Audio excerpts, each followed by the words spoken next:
Alright, hello governor. It's Osaya down here. It's my fake British accent. Somebody was smoking weed as we came through the tunnel. I don't know if you smelled it. No, really? Yeah, but we're here at Stonehenge. About to see the Stonehenge, the ancient site, find out more about this, what's going on, how they built it, things of that nature. These people out here performing rituals. Which people are here performing? All these people. So this is what they were building in England when they were building pyramids. Useless construction. But yeah, it's still, I mean, if I had to think, okay, how the hell would we do that? You know, look at this big one. It's still a massive feat, you know what I mean? Yeah, to get it over there.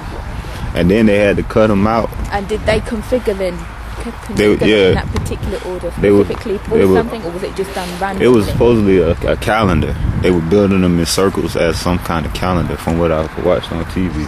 So I'm just listening to a few myths about Stonehenge, about how it was built. And all of them basically dealt with Merlin. Merlin the magician. Now, the thing about those myths is that Merlin is a lot younger than they say that these things are built. These say these things were built 3000 BC. Merlin is an AD person, or AD story, so it couldn't have been really built by Merlin, but I understand that those being myths. And another thing with the name Merlin, they say that Merlin comes from Moorland. So, and then there was part of the myth where they said it came from Africa and stuff. So, you know, that there may be some like a subtle nod, a recognition there. You know what I mean? But it's an interesting site to be at. And they also said one of the myths were that the stones were brought down from space. Oh yeah, by the aliens. By the aliens. And the devil. Yeah. And how possible is it that these stones were transported all the way from Africa here? That to me doesn't make any sense. That's a load of rubbish. That's I mean, that would be a massive undertaking. Yeah. You know, bringing them all the way from Africa in ancient times, 3000 BC. I feel that the Moors, the black Moors, are the people that resurrected these stones. Because Moors were around in England. But it would have been before they were called Moors. They might have been called something else. Yeah. But it's all good. This is the Stonehenge. But they said there's some other ones. Yeah. No, it was said that Merlin and another one or someone was buried here. Maybe they're buried in that mound. Oh yeah, King Arthur's King Arthur's dad. Yeah. But you know, King Arthur comes from the Anake story in Ghana, what I was telling you last night. Oh. Yeah, see this stone looks like it has a face. I'm gonna zoom in. You see that? Hello? It's like a face on the stone. Hi, Anne-Marie.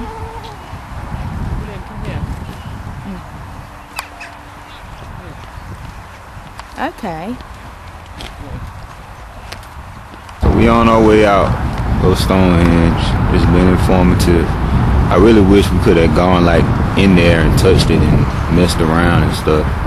We got this stone here that's pretty close. I'm gonna go see the Georgia Guidestones too when I get back. I don't know when I'm gonna do it, but I'm gonna do it. So that's Stonehenge. Alright, Hotep. None other than your brother Osai Obuadi, AfricanCreationEnergy.com, man. Back stateside. Made it out here to the Georgia Guidestones out here in Nu-berg, Georgia, Elbert County. You know, when this city is known for having good granite. You know what I'm saying? You know, they call it the Stonehenge of the Southeast. America's Stonehenge of the Southeast. And this one we can actually walk up to it, you know what I mean? It's not like the Guidestone, it's not like the Stonehenge in England where you couldn't really get up to it. But yeah, here it is, man. Man, these things are huge.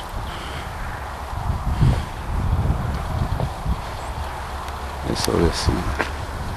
Got some cuneiform writing up there at the top.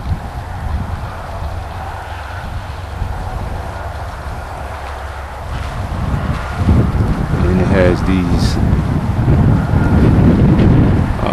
guidelines maintain humanity under 500 million in perpetual balance with nature, guide reproduction wisely, improving fitness and diversity, unite humanity with a living new language, rule passion, faith, tradition, and all things tempered with reason. I'm going to talk about it in a minute. Protect people and nations with fair laws and just courts. Let all nations rule internally, resolving external disputes in a world court. Avoid petty laws and useless officials. Balance personal duties with social duties. Prize truth, beauty, love, seeking harmony with the infinite. Be not a cancer on the earth. Leave room for nature. Leave room for nature. They put that twice. Alright, now, these Georgia Guidestones, they were built here by the people of Nu-berg, you know what I mean? But they say that they were commissioned by a man calling himself R.C. Christian.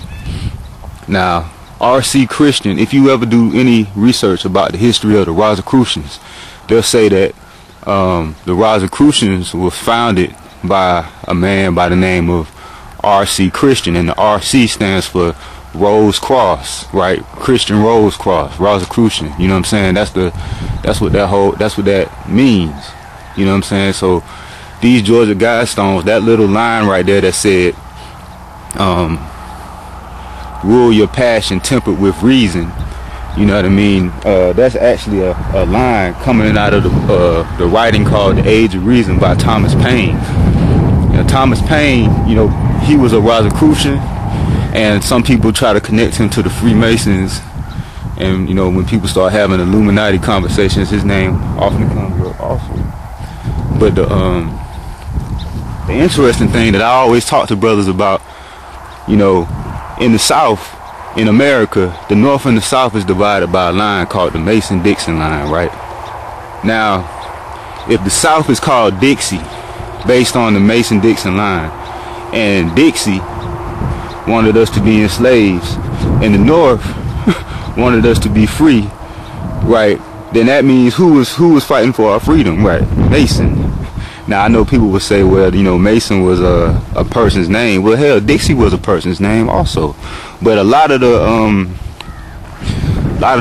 Enlightenment era people, like Thomas Paine, who wrote The Age of Reason, he was a abolitionist. You know, he was fighting for our freedom, man. So like, we gotta stop getting that shit twisted, man.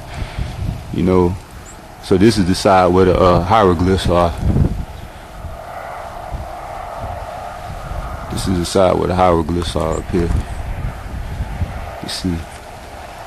And then they have this little hole here. Pretty sure that this is to has something to do with the solstice. They got a plaque here. Let's read what the plaque says.